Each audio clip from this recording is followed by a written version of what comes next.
All right, and now to tackle this big gorilla of a press release that came from the Reserve Bank and the new rules, as well as on market perspective, Sanjeev Prasad, Senior Executive Director and Co-Head Kotak Institutional Equities, joins us now. Good morning, Sanjeev.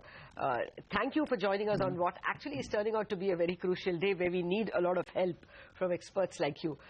Can you take us through your understanding of the Reserve Bank's infrastructure bond rules, and who do you see as beneficiaries? Well, this is something which the RBI has been, I guess, thinking for a long time as to, how to channel long-term funding for infrastructure projects. So I'm not very sure whether immediately things are going to change too dramatically. If you look at the classification of long-term, it's like 7 years. So I'm not very sure whether that kind of, deposits are available in the Indian banking system to start with, and, that unless and until that is used for funding infrastructure projects, that does not really qualify for the benefits on CRR, SLR, as also PSL. So I think at this point in time, it is early days as yet. What the RBI and the government are trying to tackle is, trying to get the long-term funding market clear, better for the infrastructure projects. Clearly there is a big ALM mismatch when it comes to the funding patterns for some of these infrastructure projects, and that's what the RBI is trying to resolve currently. But you don't think there will be appetite for the 7-year bonds from, say, the LICs of the world, from pension funds, from mutual funds as well? Wouldn't there be even retail appetite for them? You see that liability side being a problem. Will banks have to pay much for that? I thought they would pay about 30-50 basis points over Government of India paper. Wouldn't that be the way it will work? You're right, but of course, here we are talking of the liability side, and whether that kind of holding period, deposit holders are comfortable with, we'll have to wait and see. Because if you look at the current deposit pattern, mostly it's up to the 3-year period. So whether deposit holders are comfortable getting into a 7-year lock-in for a deposit, I don't know honestly at this point in time. Let's see how this market evolves. I guess the other way to look at it is whether at some point in time the government will have to look at this a little bit differently, in the sense you try and get some of the long-term money which is there in terms of pension fund, etc., into this kind of long-term funding gap which is there currently. I think that's probably the other alternative which is available at this point in time. All right, some news coming in on Sun Pharma. They have acquired a US-based company, a New England-based company called Pharma. The company is in the business of human injectables, and they have a sterile injectable capacity as well. They have R&D operations as well. So this is the latest acquisition by Sun Pharma. We have no more details on what they've exactly paid for the business, what the financial details are of Pharma, etc. All we know that it's a US-based company, and it is into the business of human injectables. But Sanjeev, hi, good morning. What about the market itself? Morning. On the back of the positive macro data, I mean, after a long time we've seen a pickup in IIP and a drop in inflation. On the back of that, do you think this market can make an attempt to see the next leg of an up move? Well, if you look at the market valuation at this point in time, the market looks reasonably fairly valued, I would say. So it's probably going to trade in a band for some time. It's already factoring in, I guess, a fair bit of recovery on the economic side, as also maybe some amount of reduction as far as interest rates are concerned 9-12 months down the line. So we'll have to wait and see how things evolve from where we are at this point in time. If you look at valuations, this market is trading at almost 17 times on a basic 30 basis. If I look at free float for 2015 EPS, and about 15 times on 2016 basis. So I'm not very sure whether there's a lot of scope for re-rating of the market as a whole. What we could hope for is, earnings upgrade at some point in time. At this point in time, we're not seeing that much visibility on earnings upgrades.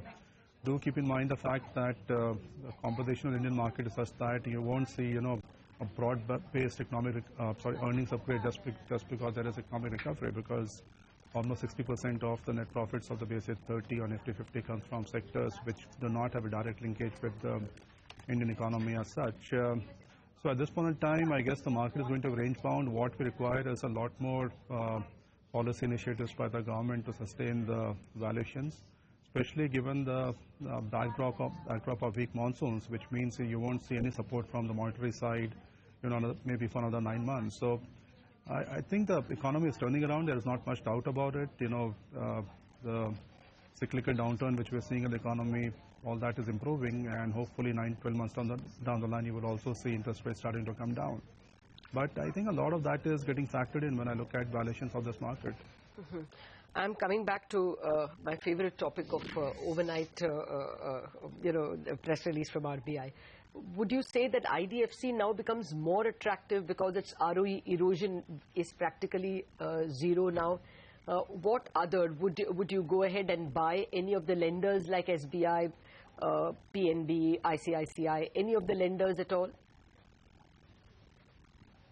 Not on the back of this news alone, because how much of the benefits the banks will be able to retain, that also is a big issue over here. Ultimately banks are a spread business, so what they offer between what they're getting from the on the liability side versus what they're offering on the asset side, we'll have to wait and see how this evolves. So whether some of the benefits which have been given by the RBI in terms of relaxation on CRR, SLR, as also PSL, whether that will be retained by the banks, I'm not very sure to start with. So just on this news alone, I'm not going to change the views on the banking sector and the specific stocks that you mentioned. Sanjeev, okay, just a last bit more about this new rule. Will this make life a little more difficult for, say, housing finance lenders or infra lenders because there is more competition from banks? I assume there would be a little bit impact, but I'm not too sure whether the structure of this market is going to change dramatically. First, as I was saying earlier, we'll have to wait and see, what kind of liability amount is available, in this long-term paper to start with. That will in turn influence, how strong banks can be in this particular segment. So let's wait and watch. I think the RBI is just trying to create a long-term market for funding some of the very long-term projects at this point in time. Whether that changes the entire, complexion of the banking system, I'm not very sure at this point in time. Will it create a corporate bond market at least? Aren't these tradable bonds that should be issued? Unsecured but tradable, isn't it? Well, yes, but again, we will have to keep in mind, what amount we're looking at and what is the underlying liquidity of all this bonds. So it's a step in the right direction, no doubt about it. But as I was saying, it's not going to change dramatically the way, I guess, the liability side of the banks is going to evolve. It's going to change, I guess, over a period of time, but not dramatically at this point in time. Do keep in mind the fact that ultimately, the banks, the primary liability is ultimately deposits, and I'm not very sure people in India are really looking at 7-year plus kind of deposits at this point in time. That looks like too long a time frame in my view. Okay, so let's just talk about some stocks then. I was going through your house views, and you've just recently upgraded Reliance Industries. Just take us through that and what the key triggers could be over there. Well, the stock has actually come down over the last 1 month, somewhere about 12-13%.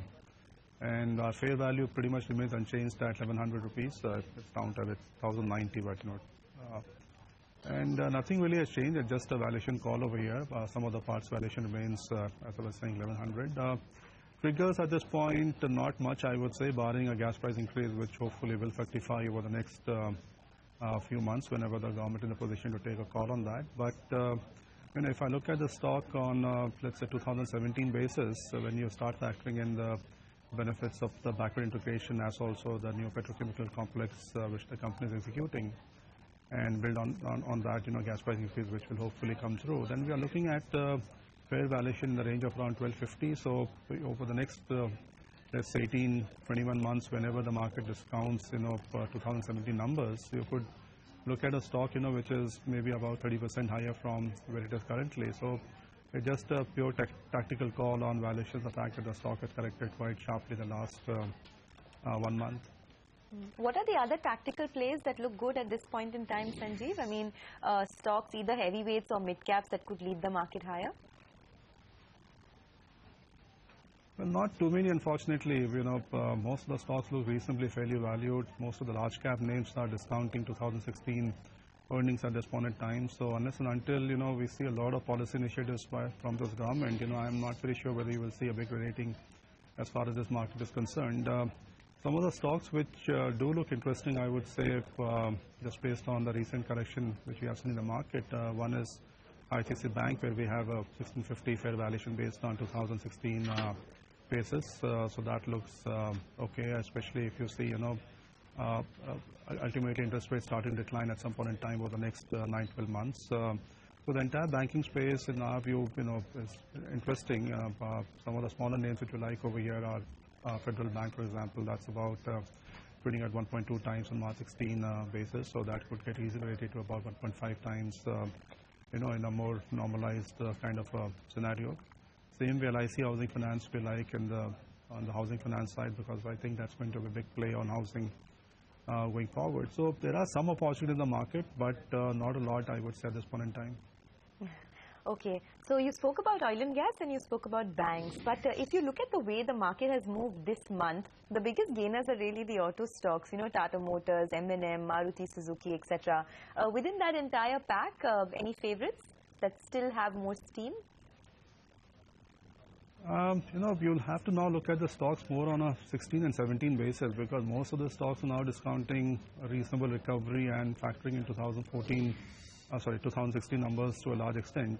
Most of the, let's say, whether you look at a Hero or a Maruti, all of them are trading at about 14 to 15 times on March 2016 basis now, which is, looking like reasonably fairly valued, I would say. But it all depends, how strong the economic growth and in turn the cyclical recovery in the automobile sector turns out to be. But I would say as of now 2016 discounted. Tata Motors is one which looks pretty interesting at current levels, because again 16 and 17 you will see pretty large volume growth over there. In terms of volume growth in 16, we are looking at somewhere about 27-28% volume growth coming from the launch of small Jag, as also new variants of the Land Rover models. And if I extrapolate that to 2017, we are looking at somewhere about 14-15% volume growth on the back of 28% volume growth in 2016. So from a slightly longer term perspective, I would still recommend Hero, Maruti, as also Tata Motors. All right, Sanjeev, that's a bunch of stocks as well as market perspective that we've got from you. Thank you very much for joining us this morning with your thoughts. Thank you. All right, it's modestly cautious on the markets itself, but plenty of stock picks.